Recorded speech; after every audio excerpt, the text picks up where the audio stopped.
क्यों रखा डीजल को बैठे चला के इसको। पीएम तो आह्वान कर रहा है कि डीजल बजाओ।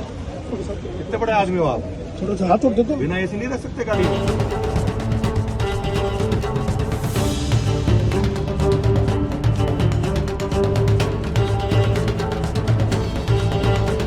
రాజస్థాన్లో ఎండలు మండిపోతున్నాయి. భానుడి భగభగలకు ఉష్ణోగ్రతలు ఏకంగా 45 డిగ్రీలు దాటేశాయి.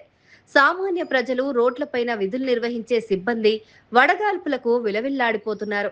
అయితే రాష్ట్రంలో అధికారంలో ఉన్న ఒక బీజేపీ మంత్రి తన భద్రతా సిబ్బందిలో ఉన్న ఒక కానిస్టేబుల్ పట్ల ప్రవర్తించిన తీరు తీవ్ర చర్చనీయాంశంగా మారింది.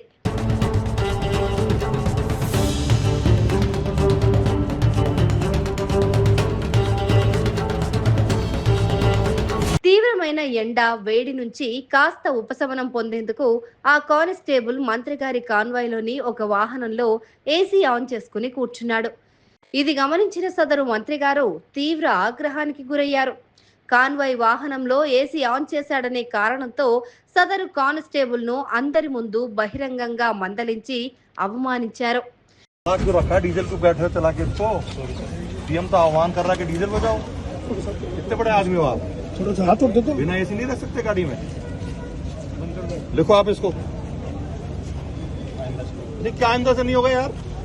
आप बैठे हो ऊपर की तरह बैठ गाड़ी एसी चला करके। ఈ ఘటనపైన సోషల్ మీడియాలో అటు రాజకీయ వర్గాల్లో తీవ్ర విమర్శలు వ్యక్తమవుతున్నాయి.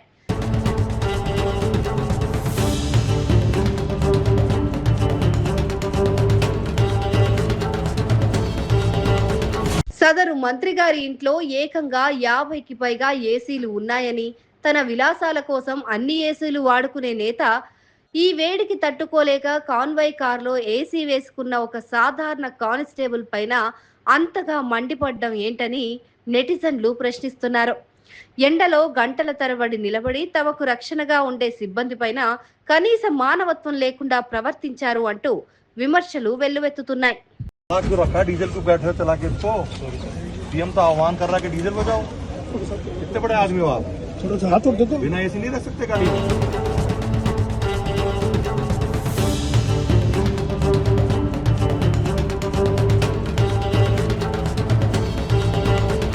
क्यों रखा डीजल को बैठे चला के इसको।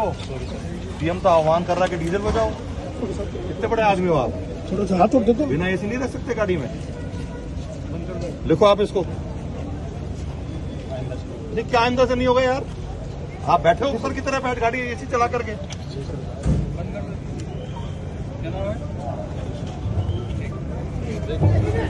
हटो गेट बंद करने दो मुझको। लाओ ज्ञापन दो हमारा। जाओ जाओ।